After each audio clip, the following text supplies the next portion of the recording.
Quand doit-on revendre son immobilier? C'est important de se poser la question, surtout que là, tout le monde panique, tout le monde voit un peu la montée des législations qui sont là pour alourdir les choses. Déjà qu'il y avait beaucoup d'administratifs, maintenant il y a toutes ces histoires de diagnostic, de performance énergétique, de crise immobilière, de crise financière, d'inflation, etc., etc.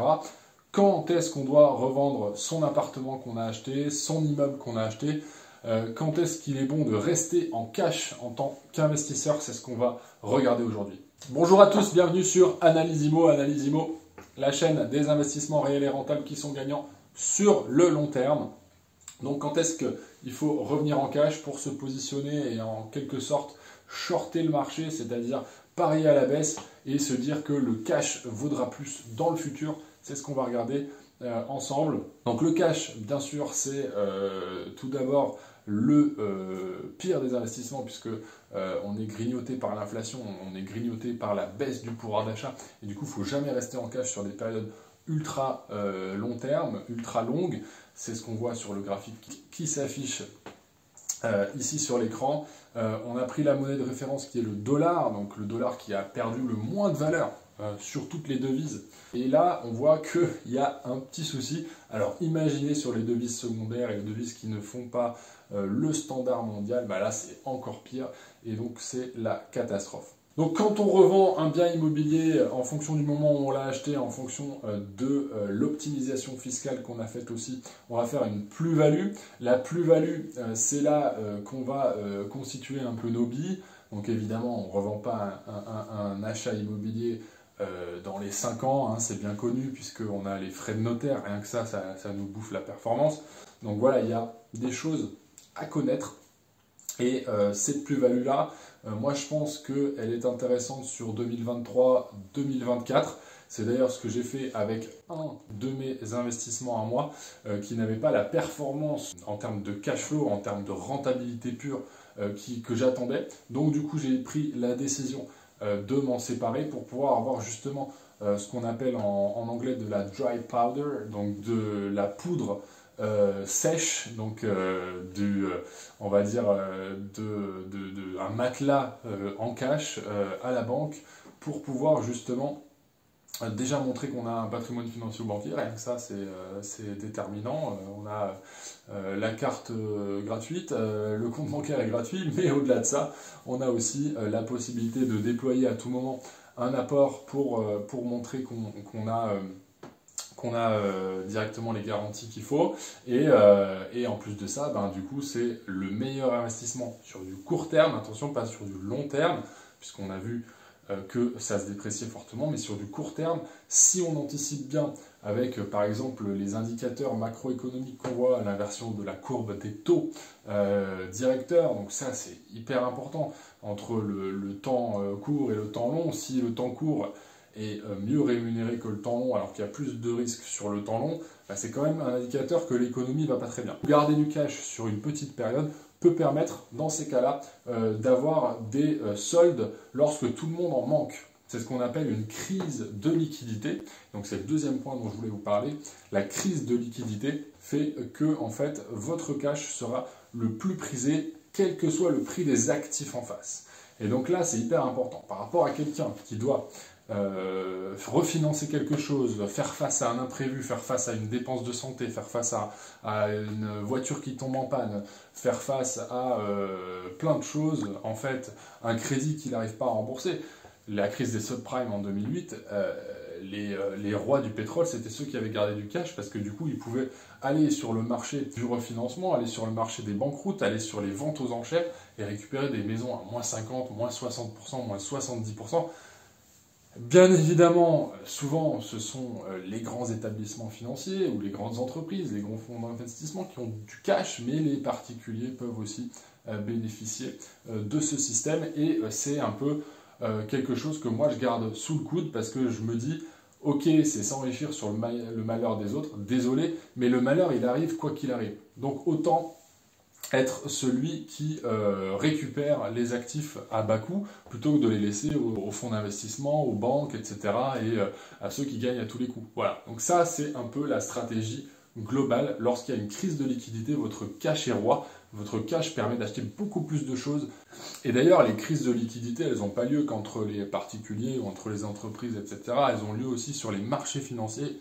Et quand il y a une crise de liquidité sur les marchés financiers, comme il y a beaucoup de dérivés, donc au-delà des aspects techniques, ou pour faire des différents types de contrats, des futurs, des options, etc. Il y en a qui mettent des actifs en collatéral, donc en collatéral pour démontrer une certaine valeur. Et là, il y a des abus, bien évidemment, parce qu'il y en a qui cachent un peu ce qu'ils ont vraiment en disant qu'ils l'ont, mais ils ne l'ont plus vraiment, etc. Enfin, c'est pour ça qu'on a eu des stress sur les marchés financiers ces dernières années. C'est parce qu'il y a trop d'exorbitance, il y a trop de choses qui sont cachées, du shadow banking, des choses très dangereuses. Et donc, il y a ce qu'on appelle des margin calls, donc des appels de marge. Et là, quel que soit l'actif que vous avez, vous devez vendre, même si c'est le meilleur actif du monde.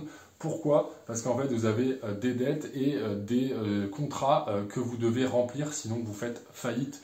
Donc très important de garder du cash dans ces circonstances-là. Parenthèse, abonnez-vous tout de suite parce que vous êtes plus de 85% à ne pas le faire et moi j'ai besoin de vous. Donc abonnez-vous et laissez un j'aime, le sujet est assez important que pour le faire, merci beaucoup. Alors évidemment, quand on est investisseur en cash flow, donc avec de la rente, du revenu complémentaire, on essaie de se constituer notre retraite le plus tôt possible, bien évidemment. Si on peut prendre la retraite à 40, 45 ans, 50 ans, c'est top. Mais surtout, on ne pense pas à la plus-value et à la revente. Alors que c'est quand même important de pas acheter l'immobilier pour la revente, donc pas miser sur la plus-value absolument à tout prix et miser que sur ça, mais c'est important de l'avoir en tête parce qu'on va avoir un portefeuille de différents actifs immobiliers et du coup on peut faire des arbitrages.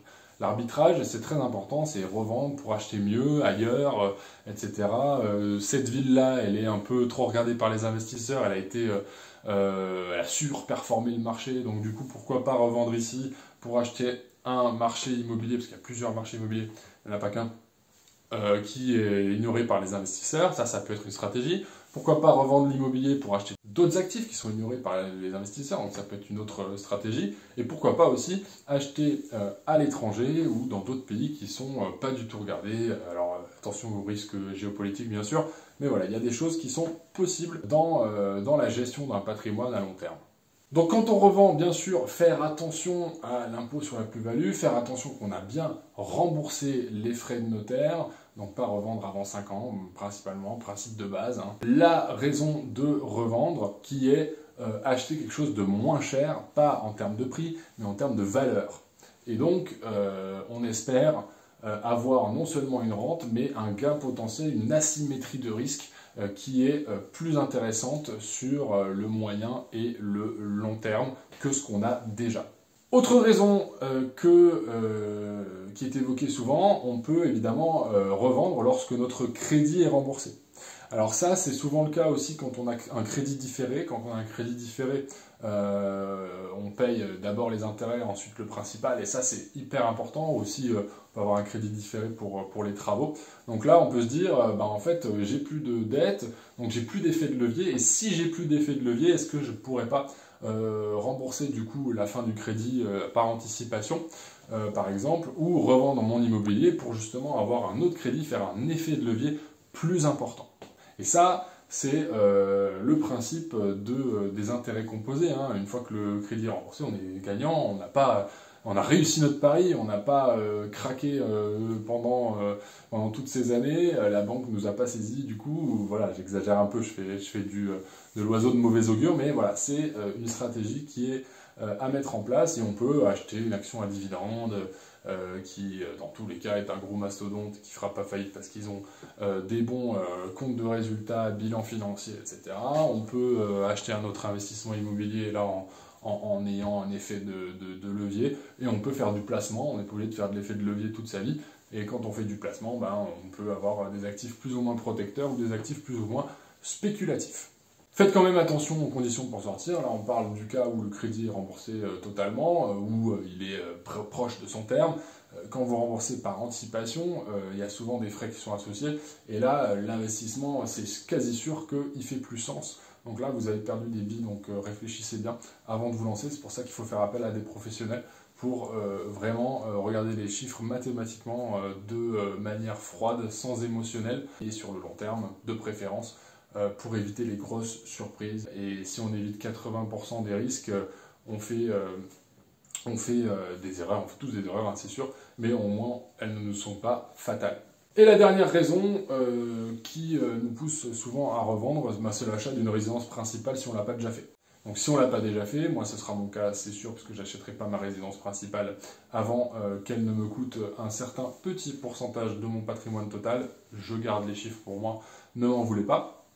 Mais en gros, je pense que c'est une dette avant tout, qu'il y a de l'entretien, il y a les frais du crédit, donc il y a des choses qui sont indéniables, il peut y avoir des aléas, il y a l'énergie, il y a plein de choses en fait, et du coup je préfère être locataire et faire des investissements à côté pour augmenter mon niveau de vie que l'inverse, que mon niveau de vie soit bon aujourd'hui et que ça m'empêche de faire des investissements. Vous voyez un peu la logique, et du coup c'est la logique que j'essaye de vous inculquer, j'espère que vous l'avez déjà, mais si vous ne l'avez pas, lisez un maximum.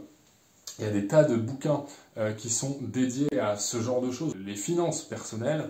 Donc je vais vous en mettre quelques-uns dans la description.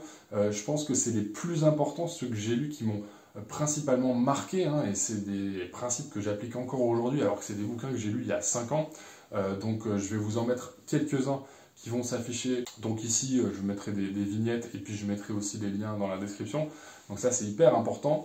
Et donc ça, c'est des bouquins aussi qui permettent d'avoir une autre perspective de la vie, une autre perspective de l'investissement. Parce que l'investissement, on ne le fait pas juste pour investir. Hein. Des fois, c'est pas fun. Hein. Moi, ça me passionne, mais il y a d'autres personnes, on s'en fout, quoi. On n'en parle pas en repas de famille, on n'en parle pas entre potes, on va au boulot, et puis même avec sa femme, on n'en parle pas, ou avec son compagnon. Voilà, donc ça c'est important. Il faut réussir à dégager des principes de vie, savoir pourquoi on fait les choses, sinon on est juste là à contempler ce qui se passe, et puis voilà, on ne sait pas pourquoi on fait les choses. On fait l'investissement parce qu'on a des rêves, parce qu'on a des émotions, parce qu'on a des objectifs de qualité de vie, et ça c'est ce qu'on va faire ensemble tout au long de l'évolution de la chaîne, évidemment. Donc sur l'immobilier, mais sur aussi les autres classes d'actifs. Et donc les autres classes d'actifs, c'est sur analyse macro, c'est pas sur analyse IMO. Analyse IMO, je vous remercie d'être aussi nombreux et je vous invite encore à vous abonner bien sûr. Mais voilà, on pose les bases avec l'immobilier et on diversifie un peu avec les autres actifs ensuite. Voilà, j'espère que le sujet vous a plu. C'était comment et quand surtout revendre son immobilier. Je prépare d'autres vidéos pour ce début d'année qui s'annoncent haut en couleur, en rebondissement, et on va faire un peu les montagnes russes au niveau des actifs, mais c'est pas grave, c'est ça qui est bien, c'est ça qui crée les opportunités. Je vous laisse avec une autre petite vidéo qui va vous intéresser. Je vous dis à bientôt, c'était Analyse IMO, ciao.